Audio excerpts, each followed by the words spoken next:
तो दोस्तों हमने एक एक्सपेरिमेंट करा है जो कि राम ने बनाई है ट्रेन। तुम्हें ट्रेन दिखाता राम के ऋतु की। अभी मजा आएगा ना भिड़ो। इन लोगों ने खेल बनाया है, ये ट्रेन बनाई इन लोगों ने। ये देखो ये राम चला रहा है।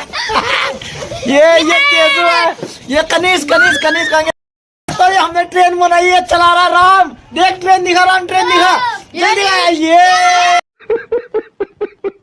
तुम पैसेंजर भाई कहाँ जा रहे हो तुम? हम जा रहे दिल्ली।